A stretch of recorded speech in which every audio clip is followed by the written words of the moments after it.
Welcome to Finding Certainty with your host and U.S. Army veteran, Patrick Lang.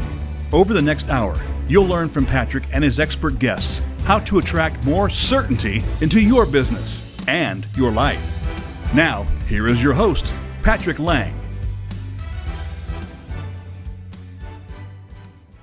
Welcome to Finding Certainty. This is Patrick Lang, your host, on the show that dissects and unpacks the ways in which we create more certainty in our lives and businesses. You know, certainty is a hot topic these days. We're seeing it on the news. We hear President Trump talking about it. It's just everywhere we go. And a lot of the time it's about uncertainty, right? How do we overcome this anxiety and fear and worry about the future? Well, here on Finding Certainty, we address exactly that topic. We bring on guests like my guest today, Shawn Moore, who is the founder and CEO of Vodyssey. Thanks for being here, Shawn. I appreciate you being with me. Absolutely, Patrick. Super excited about the conversation we're going to have. Well, I am too. What you are doing to create certainty in people's lives is just extraordinary. And that's what we do, right? We look at it from different angles through various businesses, maybe success stories of people who have done exactly that, nonprofits who are paying it forward and so forth and so on. And, you know, I say all the time that certainty takes on, you know, different shades and different interpretations for different people, right? For some of us, we want to be financially secure. For others, we just want certainty in our relationships and our health and whatever the case might be. Yeah. But today on our show, Shawn is going to share with us the way he is helping customers, his Vodyssey family, if you will, to accomplish that in their retirement years and even before that. Those who are looking for cash flow and looking for security, maybe long before they ever retire. I always start the show out by sharing two reasons why I've invited this specific guest to join us. The first, in Shawn's case, is that he is approaching certainty. He's creating certainty for his clients in a way that I think is a solution for many of us. You know, many of us are looking for ways to diversify our investments and prepare for our retirement. We really don't know where to start. Maybe we've heard that investment in real estate's a good move, but the thought of managing, you know, renters and some of these other things, it's very overwhelming, right? If we don't know where to start and we don't surround ourselves with the right team, it's almost an impossibility, right? And so, as you're going to hear on the show today, Shawn is doing exactly that. His team is doing exactly that. And that's the first reason I wanted you to hear from him. Real estate is it's on a lot of people's minds, a lot of investors' minds, but how do you do it without without inundating yourself, without overwhelming yourself? The second piece is that in addition to investing in our futures and having that financial security, so many of us are looking for ways to enrich our lives, add layers of better connection with loved ones, with family, with our kids, and so forth and so on. And Vodyssey, Shawn's company, is doing that as well. It's creating opportunities for us to have, I think, richer relationships, maybe some more balance in our lives, and do it in a way that's very unique. So again, Shawn, thank you for being here. Looking forward to hearing your story and unpacking these topics a little bit. Love it, Patrick. Yeah. Once again, thanks for having me and excited about this. Yeah. These are fun topics to talk about. 100%. You know, just before the show, we were talking about how we're both Utah boys originally. I grew up in Utah. He lives up in northern Utah, and both enjoy fishing and the outdoors. And I'm going to hold you to it, Shawn. I've got you on tape here that you're coming on the green with me. Together. We'll get you in the boat and we'll start casting some fly rods, right? 100%. You don't have to twist my arm. So I always start the show out by going a little bit down memory lane. Let's hear a little bit. Who is Shawn Moore, and what is your story? How did where did you grow up? Maybe how did you come to do what you are doing with Vodyssey? And I'm not going to jump into what it is yet. We'll get into that, but let's hear a little bit about who Shawn Moore is first and what led you to where you are today. Yeah, well, I appreciate that. And yeah, it goes, we'll go way back, right? I grew up in Utah, grew up in northern Utah, up in North Ogden area. and just a born and raised Utah kid, and grew up with in a hardworking blue collar family, and just that was kind of ingrained into me that the harder you work, the more success you're going to have, and so you just roll up your sleeves and get to work. Right? Did a lot of construction jobs growing up. I owned a roofing company. I started a little roofing company in high school, and then I ended up actually having to dissolve it because I was actually played Division I college basketball. I was a scholarship athlete, and back then you couldn't pay college athletes, and college athletes also couldn't have jobs and own businesses. And so they called me. NCAA said, "Hey, listen, you've got this little company going, and you either have to give up your scholarship or get rid of the company." Probably the worst move was to get rid of the company and keep the scholarship, because it made me a lot more than my scholarship was paying. And even though it was a full ride, it wasn't. The company was doing all right, but I wanted to be. You finish out the college basketball playing years and had a lot of fun with that, and then ultimately graduated and started getting into a sales job. And I got a sales job right out of college, and I was selling steel. It was a steel service company. I would sell big coils of steel to manufacturing organizations. And I had that job for about 6 months. They moved me to Denver, and was in Denver. And I was a bookworm. My wife and we always loved to go to Barnes and Noble, and I was always looking at the how to get rich section, right? How to make money section. And, I'd read all the, the nobody down real estate, and because I was always in the, how do I make more money? How do I do better?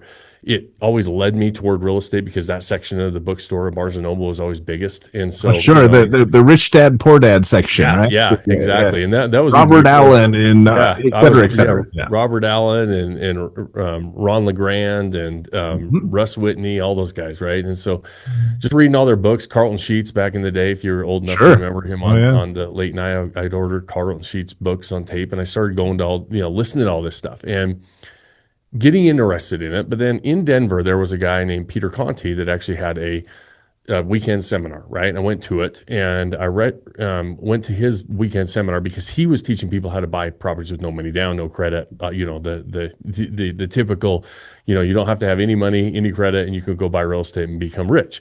So I said, well, I don't have any money, I don't have any credit, so I might as well go to this one, because this is obviously going to help, right? And the guy shows up in a helicopter, and I'm thinking, okay, well, man, this is starting off well. I'd like to own a helicopter and fly a helicopter around. So I got pretty serious about really following what he was teaching, word for word, and ended up finding a property within a week of doing what he was doing. And I didn't have any way to buy it. And so, but I called him up, and I said, hey, I did exactly what you said, but the part that's missing in this book is, how do I actually buy this property when I have no money and no credit? And he said, well, you probably aren't going to buy it, but you can sell it to somebody who is, and it's called wholesaling. And he connected me with a guy, wrote me a check for $19,000 for my contract. At the time, I was making $31,000 a year at my job.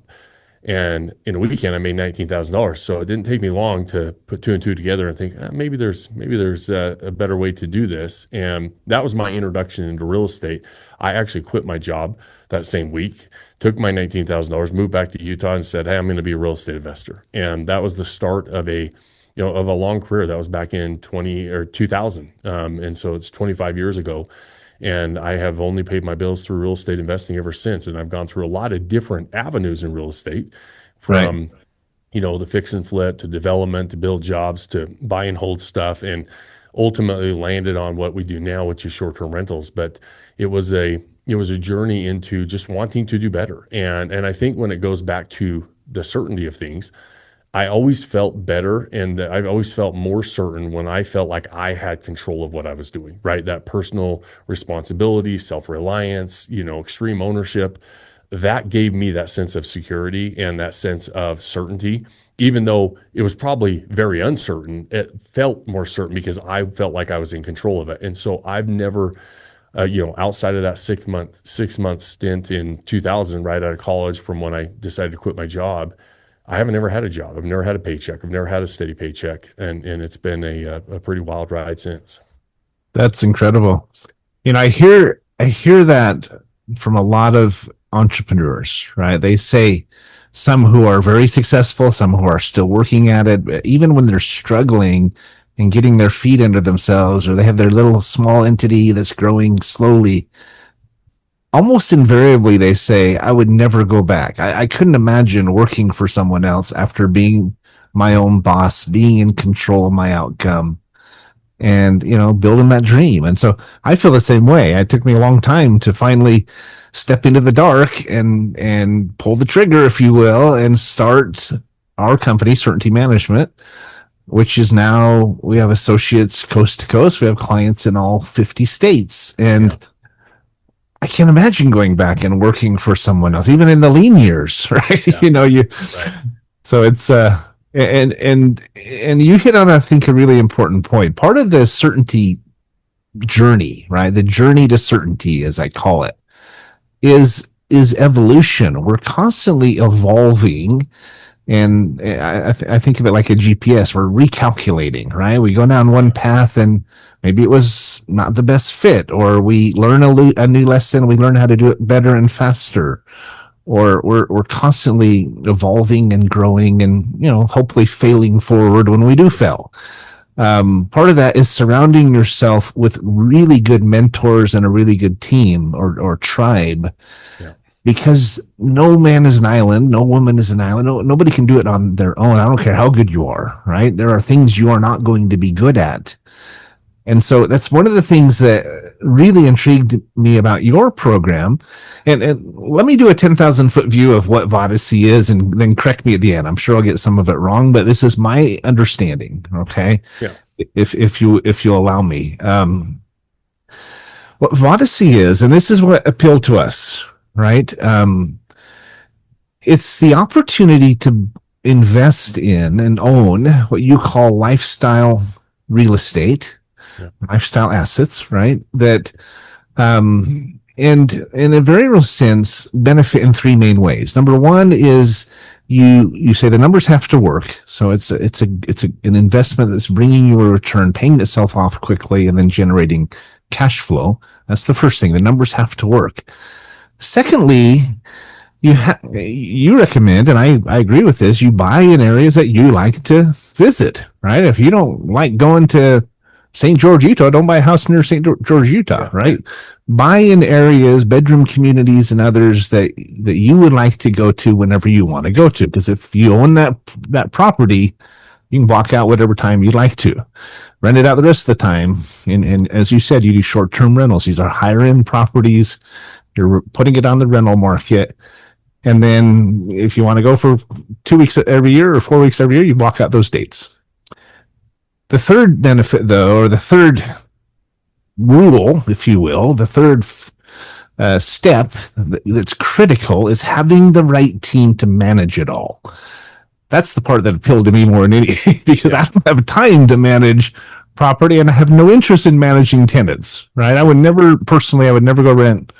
I would never own a rental, like a pool, an apartment complex or something like that. I mean, maybe if somebody else was managing it, but that's not really appealing to me.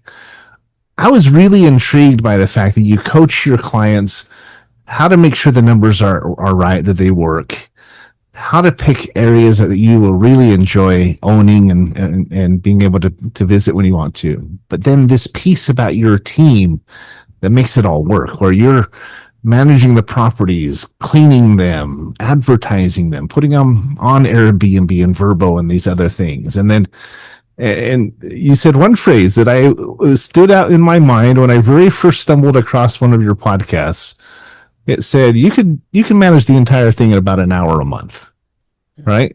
Now, I don't know if you stand by that still, or if I misheard it, but that was the way we set it up, where we're not managing our properties, right? I'm really looking at my P&Ls at the end of every month and the calendar if we want to use them, because of the way we set them up. Exactly. We're not managing a portfolio at an hour a month. So right. No. You're talking about how we set them up. As an owner, as an investor, as one of your clients, right? Yes, absolutely. So those are the three pillars. Yeah. Making sure the numbers work, buying in places you like, and then having the right team in place to manage that inventory for you. And then as an investor, as an owner, it's very much a passive investment. So do you want to expand on that, add to that? No, and I appreciate you. I mean, that was a really good definition, which is our definition of what a lifestyle asset is, right? It is, I don't want to create a second job so somebody else has to manage it. I want to make sure that I have properties and portfolio that I like to visit when we want to go visit them, because it actually adds to our lifestyle. Like if I have I've owned duplexes that are downtown and I don't go use them, and I never say to my wife, hey, grab the kids and pack the bags. We're going to stay at the duplex up the street. We don't do that, right? But we say, hey, let's go to the lake house. Let's go to the beach house. Let's go to the mountain house. All those different things. We do that all the time. So that is a nice lifestyle upgrade. And then financially, we need them to pay for themselves, right? That's the definition of a lifestyle asset. We don't, I've been, every asset class has pros and cons. I've been around real estate for 25 years. I've invested in a lot of different asset classes. All of them have very good pros. Some of them have some cons that we don't like to do. And short-term rentals have cons as well, right? And so they're not this perfect asset class.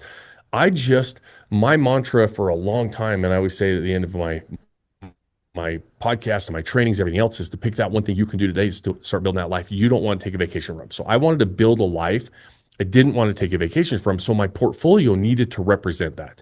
It's like I'm buying properties in areas that I love, right? I want to be able to fund a lifestyle that I love. And the nice thing about real estate that I learned a long time ago is when you buy quality assets in quality areas, they actually appreciate at a lot better rate. Your return on investment over time is significantly higher than buying, lower quality assets that might cash flow a little bit better in the beginning, but they also don't appreciate very much. They don't, you don't get as big as tax advantages and all those different things that are so critical to wealth building. And you probably don't want to go visit them, right? You don't want to go to them, right? They're in bad areas, right? And so that's why I said there's an inverse relationship in real estate to cash flow and appreciation. The higher the appreciating areas, the lower you're going to cash flow. And it's really simple to understand, because like I could go buy a property in Cleveland, Ohio. No offense to Cleveland, but I can go buy a rental in Cleveland and I'm going to get a 15 to 20% cash on cash return. You see it all over the internet. You can go do it today, go look on Zillow, because your acquisition cost is so low versus the revenue that you can generate on a long-term rental. If that's your only goal, that's great, but that's usually not our only goal. But it is for novice real estate investors. They're saying, I just want to chase this cash on cash return. The issue is that property in Cleveland, when you sell it in 5 or 10 or 15 years, it's going to be the appreciation is going to be very, very low, lower than the national average. And it's why you're able to pick it up for so cheap right now. It's in an area that doesn't appreciate very well. On the flip side, in my backyard, which is the ski resort areas in Utah and the Intermountain West, super expensive area to live, and the acquisition cost is a lot higher.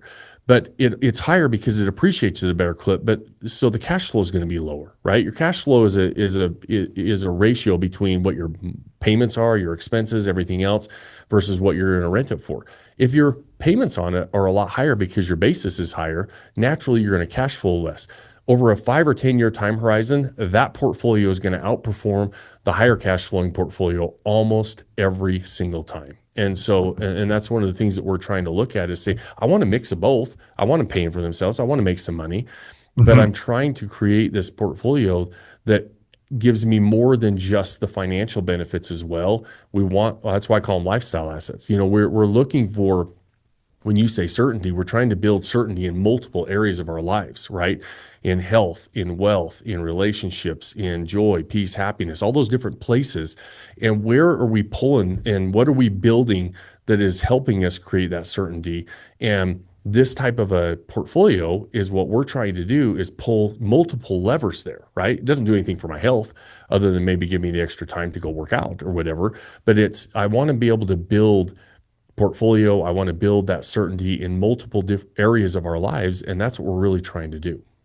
So one comment and one question. I love what you say about how I want to build a life that I love. It's not just a life that the numbers work. It's not just a life that is being monetized, but a life that I enjoy, right? Yeah. And how do you do that if you can't get away and you can't spend that time with loved ones? Now, exactly. How does the fact that you do recommend investing in higher end properties in a little bit nicer areas, it's not right on the beach in San Diego. It might be a bedroom community or some of these other areas. So you get that a better price as far as the investment price. But, how does the fact that you are buying higher end properties that you can rent out at a much higher price, how does that play into it all? Because I know, you talk about this, it doesn't cash flow as well as maybe that apartment complex or that duplex.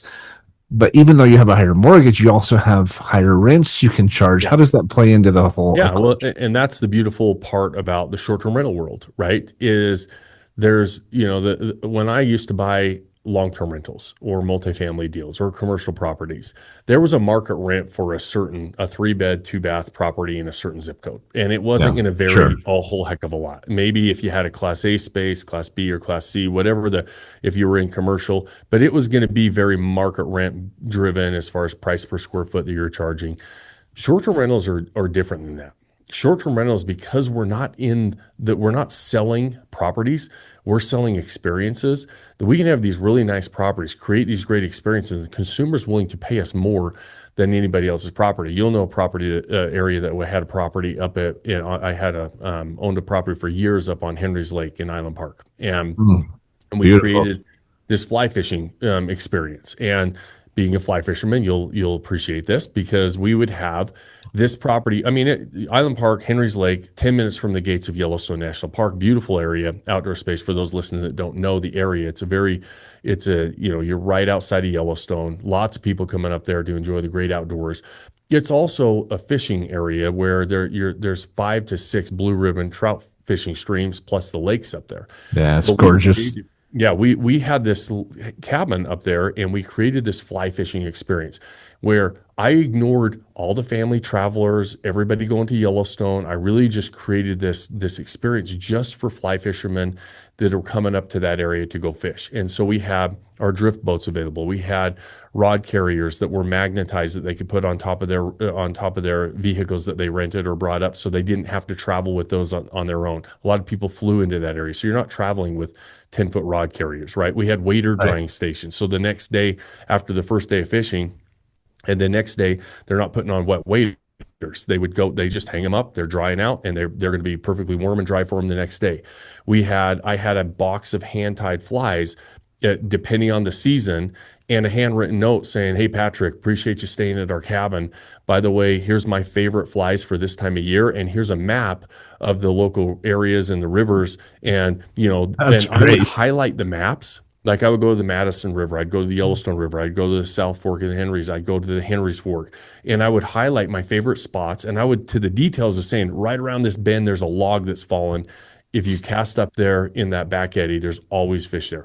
I would have this really nice experience and really personalized experience for them. Well, I would just go at the first of every year, and I would highlight 50 maps, right? I would handwrite 50 handwritten notes. I'd have my box of ties or my flies tied. So I only had to do that one time. And then my cleaners, everybody else setting it up, they knew exactly how to set it up and put it out. Well, the benefit of that and the benefit of short-term rentals is it allowed me to go get my unfair share of revenue on those types of properties, because I could create this experience and get better than market rents for my property. My next door neighbors all had $1 million homes and cabins like we did on the lake. In fact, some of them had $2 million homes. My next door neighbor probably had a double, like ours was about 1.1. His is probably a $2 million cabin, beautiful cabin. He rented on average for $700 a night. We averaged like a little over $1,500 a night. So double his nightly rate on average. Really? And our guests knew that they could get a nicer cabin for cheaper. They knew that we were a waitlist only property. They had to sign up. If they didn't book the week that they left for the next year, they were losing that week because we were a waitlist property. They knew they could go next door for cheaper, and they didn't. And they didn't because he doesn't do the hand-tied flies. He doesn't do the handwritten notes. He just had this beautiful cabin. And that's really interesting. Short-term rentals is we are able to, consumers, and this isn't just on short-term rentals. This is if you own a business, you sell a product, this is consumer behavior. Consumers will pay you more if you give them a reason to pay you more, and they have to justify paying more. The two biggest things they will justify paying more for is personalization or uniqueness. And so if you give somebody something that's personalized or unique in our world, it's a personalized, unique experience, not just a nicer cabin, right? People don't Right. want better. They want different. And different is unique and personalized, right? If I'm buying, whatever you're buying, if you're buying a custom fly rod, and we buy, like we're talking about fly fishing, if I buy a Sage fly rod that's brand new, I'm going to pay a certain amount for it. If I buy a personalized, customized Sage fly rod with my name on it and it's weighted exactly for how I want it, I'm willing to pay more for that. And they probably don't have to do a whole heck of a lot other than, take the paintbrush out and put my name and my, the weights on it, right? Right. And so it's in real estate, it's hard to do that. And it's hard in different asset classes. Short-term rentals allow us to do that. And because short-term rentals have become so popular and hit the mainstream over the last couple of years, they've been a really fun asset class to be able to maximize our returns on nice properties, because nice properties typically don't cash flow as long-term rentals. If they did, we would all do it. It's easier, right? And so this is a way for us to go buy these really quality assets. And the other fun part about buying quality assets that perform really good, you don't have to have these massive portfolios. If I want to make millions of dollars a year on a portfolio of long-term rentals, I've got to have a lot of them, right? I'm not going to do it with single family properties. I'm going to have to go buy multifamily deals and still have probably a couple thousand doors in my portfolio. Short-term rentals, we have multiple seven-figure earners, and the largest portfolio one of my seven-figure earners has is 8 properties. And so Really? they're just highly producing properties, and you're able to really capitalize and maximize on them. So that's really interesting. And again, you're speaking my language, right? My number one rule is I don't want aggravation in my life, right? I tell my kids that, I tell my salespeople that, my partners. Number one rule is if there's aggravation, let's get rid of it. Yeah. And as you were talking about this fly fishing cabin and this experience, and how clients were, or I don't know if you still have it, or if they were or they are willing to pay more for that experience. And in my experience, it doesn't take a lot to create that additional edge, right? That additional advantage. I remember as you were talking, it reminded me of an experience I had. This was years ago, and I was just a salesperson. We won this trip, this cruise. It was in the Bahamas, leaving New Orleans. And we, for some reason, flew a red eye from Salt Lake City back to New Orleans, got in about 4 or 5 in the morning. I think our cruise didn't leave till noon, so we had time to kill. And we drove around the city and saw a cemetery and some other things, but then we started getting hungry. And we started looking for a breakfast place, just kind of a breakfast, like pancake house, right? And we found 2 of them on our phones. Actually, I don't remember if we had cell phones back then, but we found two recommendations that were right nearby each other. And we drove past one, and it was nice looking. Actually, it was even a little bit nicer looking building. It was spacious out there, outdoor seating and everything. And there was, you can see it was busy. There were people in it, but we went past the other one, and there was a line out the door, right down the sidewalk. And I thought, okay, we got time to kill. Let's go stand in line.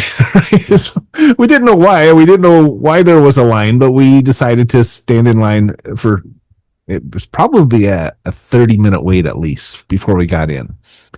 And we finally got in, sat down and ordered the food. And it wasn't bad. It wasn't outstanding, but it was good.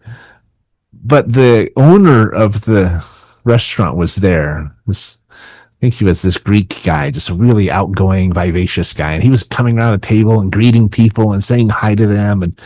And it was really genuine, authentic, restaurateur. And finally, at the end of the meal, I really enjoyed this guy. And I just asked him, I said, I'm curious, what is it about your business that has your clients lined up out the door down the sidewalk versus this competitor that's only about 3 blocks away? That I didn't see that. They look like they have business, but they're not busy like that. And he looked around like he didn't want anyone to hear the his secret.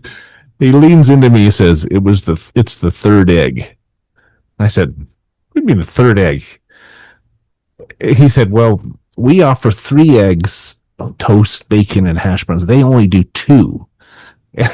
I'm like, are you kidding me? Now, I think it was more than that, right? It was him. It was his just how welcoming he was. He knew all his customers by name. But in his mind, the only real difference was he offered 3 eggs and they offered 2. Which cost him maybe 5 cents extra per meal. Yeah. But there was this perceived value. His place was even smaller. It wasn't dumpy, but it wasn't as spacious and is impressive from curb value, curb appeal, as this other one was. And I think I've always remembered that story because I think it shows that it doesn't take gargantuan efforts or monumental differences to set yourself apart from your competition. There's certain things you can do that are important, like him knowing all his customers' names and just being so outgoing. But it doesn't take rocket science, and 2, it doesn't take, significant differences to make an impact. And in your case, to charge, a lot more and pay off the properties faster and generate cash flow more easily. I mean, would you agree with me? Is there any thoughts on that? I love that story, by the way. And it's, it's not the third egg that's working for him. His secret is, and whether he believes that or not, is beside the point. It's because he's personalized it, right? He's got this unique experience of him. And his competitors aren't duplicating that. They could go take that extra time. But you know what most people say is, they hear what it takes to really create this unique personalized experience, knowing somebody's name, greeting them like you care, being authentic and genuine about it, right? I'm sure he was very genuine that he loved meeting the people who were visiting his restaurant. He was. And it was contagious, right? Exactly. How vivacious he was and welcoming. It was very authentic is probably the main word that came to mind. And it's that what we were just talking about. It's unique, it's personalized, and people are like, hey, I like this. We also want what other people want, right? So then all of a sudden, it's this snowball effect because people like it, more people are there, more people are willing to wait for it, and then we see it. Like you guys saw the line, you didn't know why they were there, but you were like, I'm curious. These people must love it. There must be something cool about this place. And word spreads. Him, right? It was him. It wasn't that the food was better. It was because he was awesome. And I remember the first time, Patrick, that I went to, I didn't grow up going to high-end places. And I remember, and so I was, the first time I went to the Montage in Laguna, and we stayed at the Montage. And during this time, we started staying at nicer places, and it happened at the Montage. It happened at the Ritz when we went to the Ritz, and we would spend time in Laguna and Manhattan at a time in our lives doing some resort stuff. And so those two hotels, we would stay there, and both of them were exactly the same as far as the way that they treated us when we showed up. I remember the first time I went to the Montage, I never experienced it and we went to nicer hotels, like, you got some nice Marriotts and you got some, JW Marriotts and stuff like that, but they aren't the Montage. They were nice. The buildings were beautiful. The rooms were comparable. Locations, proximity, all of that was comparable. What was different, and the reason the Montage and the Ritz can charge double what the JW charges, is because they personalized the experience for us. I remember, the valet, the minute we showed up, they were saying Mr. and Mrs. Moore, and the whole time I'm going there, everywhere I went, it didn't matter whether it was somebody at the pool bringing us towels. It didn't matter if it was the front desk, it was the valet, it was the people serving us dinner in the lobby or getting drinks in the lobby. Everybody called us by name. And that was the only difference. But I can tell you how I felt. Like I was like, okay, I'm coming here every single time now because they know me. It's like they treated me like a rock star, but not necessarily with handouts or anything else, or better properties or better gifts or more stuff. It was, they just called me by name. They knew who I was. Everywhere we went, they knew who we were. And we love that as consumers. We love that just as human beings. It's why in a crowded room, you can have all this background noise and all this noise going on. If we hear our name, we'll pick our name out right almost instantly. And just so a simple thing like that makes a huge difference, especially when it's like a kind of one-to-one type of conversations and communication. I was I was Dale Carnegie instructor for a little while. I went through his course, and then the instructor said, I'm going to select one person at the end of this to stay on and become a graduate assistant if you'd like to. And she selected me. I went on and worked with her for the next 2 or 3 years and became an instructor. And Dale Carnegie used to say that a person's voice is the sweetest sound in any language to them. Yeah. Right? And it's techniques for how to remember a person's voice and so forth. I always say when I introduce people, if you want to remember my name, just picture me, Patrick Lang. So Patrick, obviously, it's Irish. I'm Scottish, but, I said, picture me laying in a field of 4-leaf clovers, right? With a really bad sunburn. The more unusual you can make it, the better is it. The easier it is to remember that. But to that point, names are a big deal, right? And for years, I've told my salespeople, as a sales trainer over the years, I said, one of the very best ways to build our businesses is through word of mouth, WOM. Mm-hmm. One of the very best ways to create more word of mouth is to flip that M upside down and give them wow factor, right? Give them something that stands out, whether it's remembering their name, elevating their experience, et cetera, et cetera. Now, 2 things come out of that. Shawn, you know this, and it's what we've been nibbling around the edges of, is that even when they pay more, when they have that personalized experience, that unique experience and service and memories, and it comes off without a hitch, 2 things will grow out of that. One, they're going to book again for the next year because you're going to get repeat business, and they're going to book it quick because they know it's going to fill up. And that's part of your messaging, right? Secondly, though, you're going to get referrals. You're going to have them telling their friends and family. We've built our entire business off word of mouth, our certainty consulting business. Mm-hmm. I know you've done the same, right? How many of your students who become investors were referred by another student or investor, if I may? Yeah. Well, we track it as a percentage, and we've got almost 3,000 members. Almost half of them come as referrals, right? So it's a big I'm not surprised. And the other thing that we do, and I think that it is, one, you have to deliver. People will naturally, we don't even ask for referrals. We just deliver, and people naturally want to refer, because they feel like, hey, listen, this has been awesome for me. I want to help somebody else. And that law of reciprocity of really wanting to give back and pay it forward. And that's kind of where our business is built on. And it's been really fun. One of the things that is really, that we hang our hat on, literally, because I wear a cowboy hat every day, is where we, like, there's a no questions asked. If you don't like what we're doing, we'll give you all your money back. It doesn't matter if it's 2 or 3 years from now. If you want your money back, you can get your money back. And we have chargebacks, refunds, which is non-existent in our business. We don't ever give them. We don't ever have requests for them.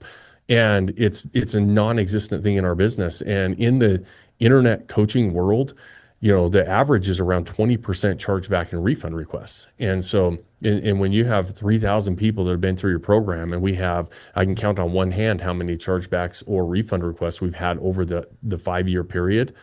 That's a good recipe for some longevity and for referrals and building a business with other people, just saying, hey, listen, this has been a really good process for us. It's funny. I run a lot of ads online.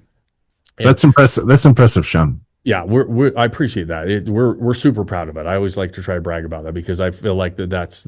But like you and I were talking before we hit record, is I'm the guy that is not, I'm not a guy that's on social media. I don't even get on social media, right? And like I'm not on, so I don't have big followings on social. I try to we know it's a necessary evil for our business. So I run podcasts, but our podcast is one of our best pieces of content. And then we just kind of chop it up. I have a guy that throws it on Instagram, and we run ads on Instagram. And it's funny when you run ads on Instagram, you get all kinds of comments and all kinds of, oh, this guy's the devil, this guy doesn't know what he's doing, and blah, blah, blah, right? You have all these, all the haters out there. And when we have those haters on our ads, particularly, I don't get it a lot on my social platforms because I only have, seven or 8,000 followers. I don't have a lot. And so, but when on ads, we do run a lot of ads. We do push a lot of stuff out there. And when we get those haters on there, it's so funny because immediately, like our ad, you guys used to say, hey, do you want us to turn off comments and delete these? And I always say, no, leave them on, because inevitably what happens is our tribe will come to our rescue, and all of a sudden they see it in their feeds and they'll be like, no, you don't know what you're talking about. We've worked with this guy for 5 years. He's blah, blah. Yeah, we love him. He's awesome. And so then all of a sudden the feed gets completely flooded with all these people defending us that have worked with us. And that's pretty fun to be able to see as well, because you kind of want to defend yourself when you see that stuff online. And I've gotten, over the years, I've gotten less triggered by it, for sure. But it's really fun to see people come to your rescue online that you have actually worked with.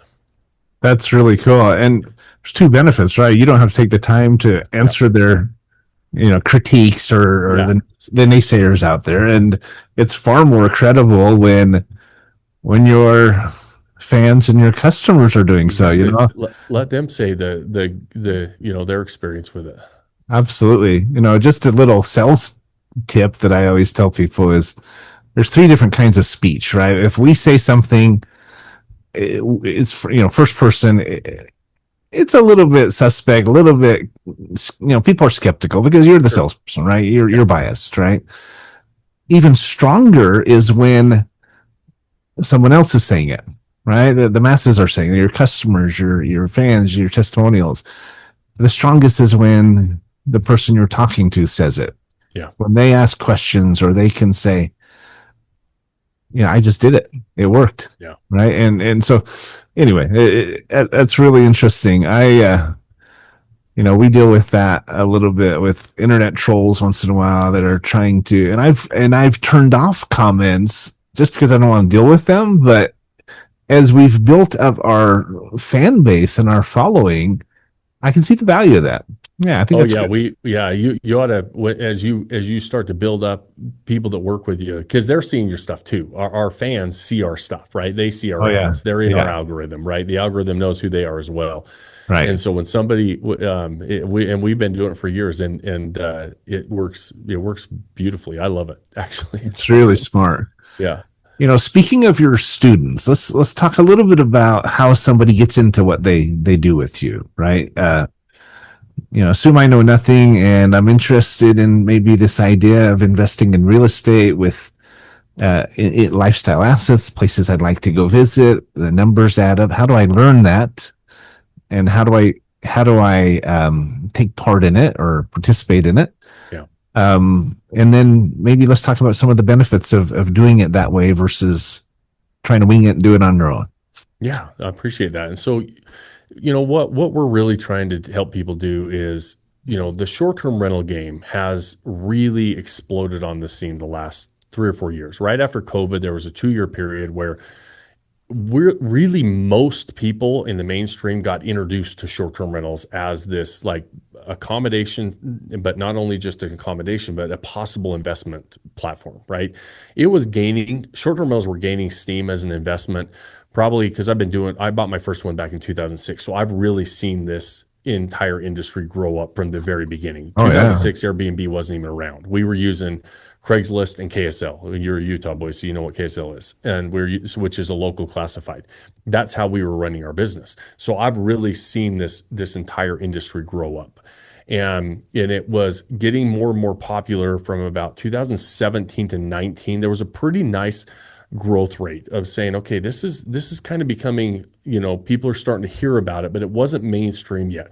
COVID hit, and it just exploded onto the scene, and there was a period after COVID, where having a short-term rental was like having toilet paper during COVID. It didn't really matter what you had, what you put out there, you made money. And because the demand was so hot, so much more than the supply was on Airbnb, Vrbo, those types of platforms. And so it's a benefit and a curse, right? Because if that's the entry point for most people into this asset class, it's a really fun time to get in because you're making all kinds of money. You also, though, don't really understand the game you're playing in because you're winning. No matter, like, you just entered the game and you're winning, and you don't realize that's not the game that's actually going to be played. And so our goal at Vodyssey is to say, hey, listen, there's a lot of you that entered this game or have a misconception of what it takes to play the game at a high level, because short-term rentals, like any mainstream asset, the money is made at the top of the market. The money is made by the top 20% of owners. And we want people to dive into this game knowing what it takes to be a top 20% property, top 10% property. Our goal, we have what we call a 1% club, and we want to be a 1% property. And so, but the money is made at the top is the point. And there are things you have to do correctly to make sure that you're dialing in these properties. These are, like I said, real estate investors naturally think they're in the real estate business. We're not in the real estate business. We have to understand real estate. We have to understand quality assets. We have to understand underwriting. We make all our decisions based on it. But we also have to understand what the business is at the end of the day that we're actually in, which is the experience business, the hospitality business.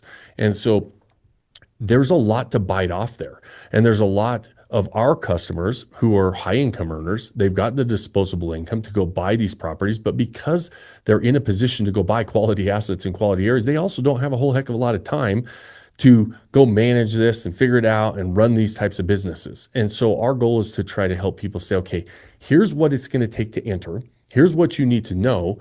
Here's how you're going to do it so that it doesn't turn into a second job. It actually adds to your lifestyle. And we're actually starting to build that financial independence as well. And so because there's so many layers to this onion, it's why I'm in business, right? Is we've become and developed a blueprint that somebody can tap into. They don't pay for blueprints, right? We can give blueprints. They pay for execution and for help along the way and to really accelerate the progress. And the goal is there's no secrets. Anybody that's online that always says, hey, listen, I've got my 3 secrets that if you join my course, you're going to learn them, right? And I mean, we've all gone through a lot of the marketing trainings. I do webinars as well. And so we have our pillars and secrets and different things. The truth is there's no real secrets. It's saying, hey, listen, you don't know what you don't know yet, and you need to learn that blueprint. But also I could hand you a blueprint to go build a house, and it has every instruction, every nail, every piece of plywood that you need for that house. You're going to struggle building a house unless you have somebody that's done it before. And that's really what we're trying to do is say, hey, listen, 100%. It's a complicated process, right? And it's not hard in that it's like super complicated. It's hard because you've never done it before, and there's going to be sticking points, and you want to help people say, hey, listen, most of the people training this entered the game when the game was a way different game, right? Right after COVID. There's nobody that's been in it since as long as we have, but there's only you can count them on 2 fingers of the people who have been in it before COVID that are still around teaching this stuff. It's just, like we were talking, you were saying before, you're not going to do this on your own. There's no reason to do it on your own. Whether it's short-term rental investing or building a business or getting in shape or something else, there's a blueprint out there, and there's people that can help you accelerate your progress. You're crazy not to take somebody up on that stuff. Yeah. Speaking of improving your health, right? Having a fitness coach or trainer to work with you. I think there's a lot of parallels there because it costs a little bit of money to hire someone like that, but they're going to help accelerate your learning curve. And they're also going to make sure you don't hurt yourself. Right. And I see you and Vodyssey, your team, accomplishing those 2 goals with your clients. Let's get you there faster. Let's shorten the learning curve. Make sure you don't get hurt along the way. That's the biggest question investors have is how can I get into real estate without losing my, what? And that's the biggest challenge when you are in a position typically to go buy these assets it's usually not in our 20s. Sometimes somebody is way ahead of the game, and it's awesome if they are. But most of our clients are 45 to 55 years old, and they're looking at it saying, "Hey, I built this up. I've worked my butt off. I followed the rules. I did everything I was supposed to do, putting money in my 401k, and I'm looking at the spreadsheets, and I'm saying, man, I've got 10 or 15 years before I'm retiring, and this game isn't I don't want to retire and cut my income in half or, by 2/3. And like that, it's not that exciting. So immediately they say, I need to do something different. But also on the flip side, they say, I don't want to screw up what I've already built either, right? I don't want to lose what I've already put together and built and have sitting there. And so it's saying, hey, listen, which is a recipe for sitting on the sideline and doing nothing, because we get paralyzed by, holy crap, I know this isn't working, but also, holy crap, on the other side of that coin is, I don't want to screw up what I've already got, because if I lose that, I'm starting way back.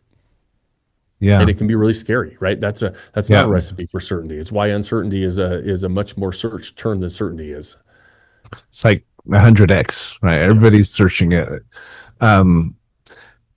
Talking nuts and bolts, what's the process for someone to get started with you? I don't know if you go into investment price or anything, or you want to wait and talk with people, because there's different options. But yeah, what's the process? Meeting with you initially, getting enrolled. How long does it take someone typically to go through that and get their first property and so forth? The process would be, first, you can visit Vodyssey.com and you can book a call with us. We also have a ton of free resources there. I've got podcasts, we've got books, we've got all kinds of case studies and resources that you can dive into. We've got hundreds and hundreds of success stories on that page of testimonials and everything else. Start there so you can kind of go say, okay, let me get a feel for what these guys are doing. Book a call with us. We're by invitation only, because we want to make sure you're really in a position to buy these assets. Follow our process. My view of the world is not the only view of the world, right? Of this asset class. I want to make sure that you're in a position to really tap into the blueprint that we have laid out. And we're really good at being able to say, where are you at, where you want to go, and does this blueprint help you get there? If it does, great.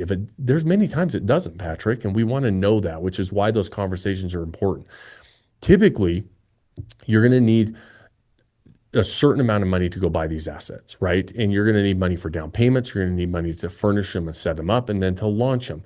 And then ultimately you start getting a return on that investment. But usually it's going to be very difficult to get into this game the way that we teach it for less than probably $60,000 to $70,000 of liquid cash. More likely you need around $100,000 of liquid cash to be able to start investing in properties. You don't invest with us. We're teaching you how to build your own portfolio. I take no ownership, no percentage or anything that you're doing. And so the reason you need to have that amount of capital is because you're going to be buying these properties, putting the money down. You have full ownership of them, and it's going to take a little bit of money to get started. The nice thing is the returns are significant. The new tax bill that's in place is going to help supplement a huge portion of that acquisition cost. So the odds are starting to stack a lot in our favor, where we're seeing very, very high returns on that stuff. But in the very beginning, you really just need to, like, I always believe in talking to somebody that's been down the road so that we can have that conversation one-on-one and say, where are you at? What are you trying to do? Can this help? Because it's very, very important for us at Vodyssey, and the reason we don't have any refunds and is because it's always been invitation only. The people who come in, we know we can help. We know they're in a position to make really good strides with this, and I think that is that front end piece of saying, I'm not ever going to just show you a order page. I want to talk to you first and make sure it's the right fit. I think that's been really, really helpful for us and our clients. Well, I keep thinking of some of the parallels between what you're doing and a new company we're launching. It's called Certainty Veterans. It's designed to help veterans access their VA benefits, their back pay, spousal support, et cetera, et cetera. And there's a number of other things that can help them. We're just launching that company, and there's a lot of companies out there that do this, a lot of law firms and others, and a lot of them don't do it very well. We're actually going to promise our clients a money back guarantee. If we cannot help them, we will pay back every dime that they receive, because we know we can. We know there's, and if we can't, and the occasional customer, maybe it just doesn't work for them, we're willing to refund them because we know that we did the best we could. The lion's share of the clients we will be able to help. That occasional one or two that doesn't work for some reason, that's okay, right? I think there's a lot of integrity in offering that kind of guarantee for your clientele. And we are coming up against the end of the show.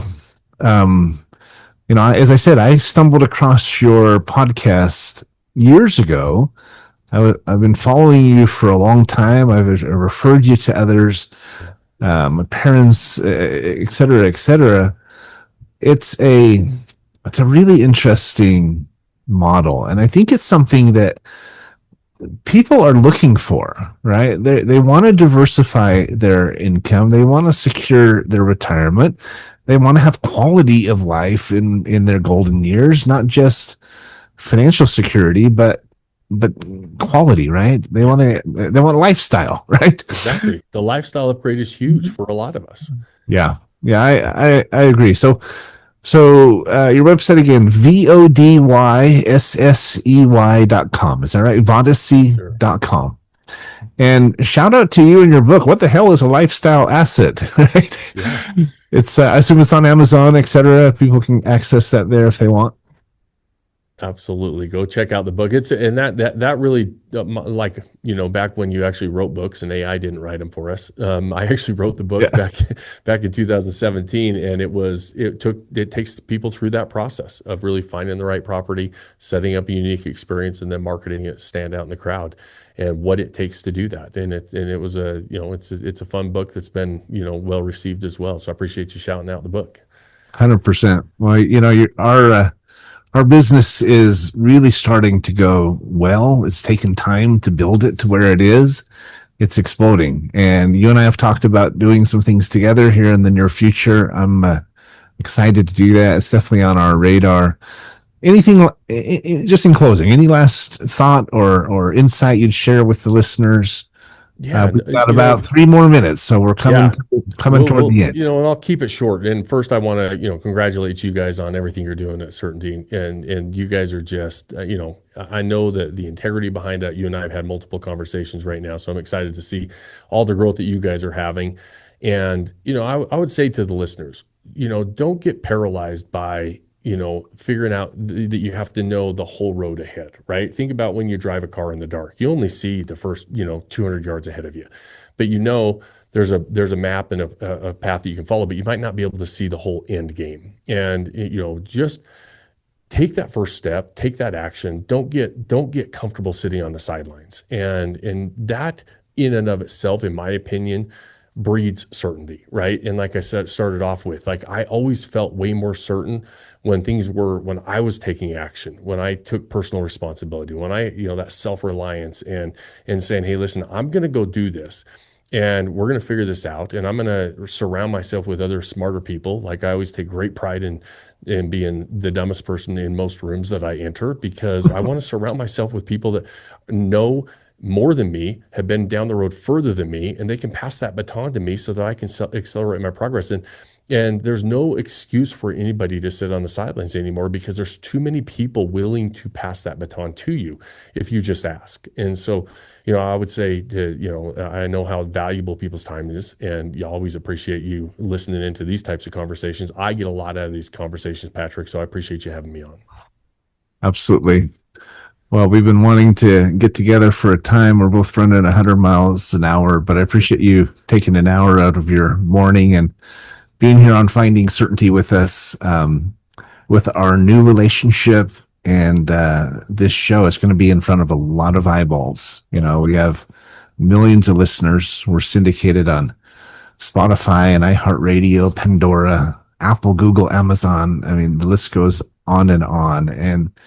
And this message deserves to be out there, right? There are legitimate and substantial benefits to partnering with somebody like yourselves to not just do it faster, and safer, but ultimately do it right. Remember my rule, no aggravation, right? We don't want to, that's not to say there's never headaches and challenges and so forth. No, that's all part of mortality, right? But to partner with a team like yours that has such a proven track record, has a plug and play system that someone can get into without becoming a professional real estate investor and having to do it on their own.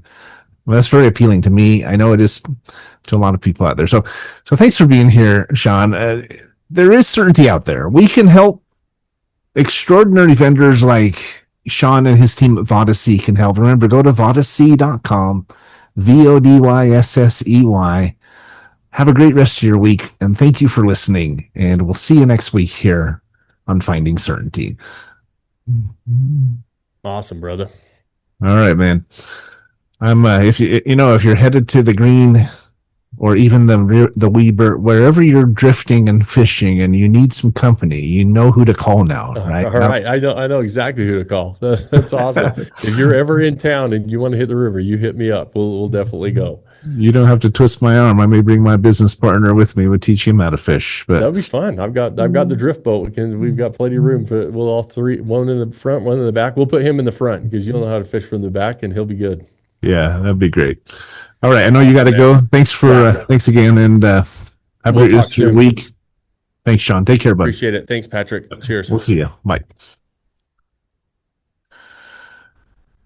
Well, great example of the types of guests we have here on Finding Certainty. You know, I do my monologue the first Wednesday of every month where I talk for the whole hour about different characteristics of certainty. And you meet people like Shawn. The last monologue I did, I talked about quiet confidence, right? Prior to that was patience. Prior to that, it was, was openness. You know, what I love about Shawn is he's an open book. What you see is what you get. He's the real deal. He's a good old boy from northern Utah. He loves to fish. He loves to camp. He loves to be out in the woods. He is about as genuine and as authentic as they get. And yet he's brilliant, and he's helping really change people's stars financially and creating much better lifestyle lives. Like he said, lives that we enjoy and lives that we love, not just that are profitable. So I think it's a great example of one of the elements that creates true certainty in your life. So encourage you to reach out to him. Thanks again for being on the call here. We'll talk to you later. Have a great rest of your week and see you next week.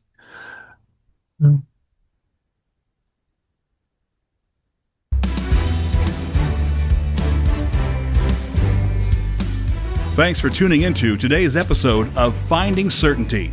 We hope you've gained some more insight into how to create more certainty in your own business or nonprofit. Join us next week for another taste of the Certainty Experience. Until then, we wish you greater certainty in all that you do.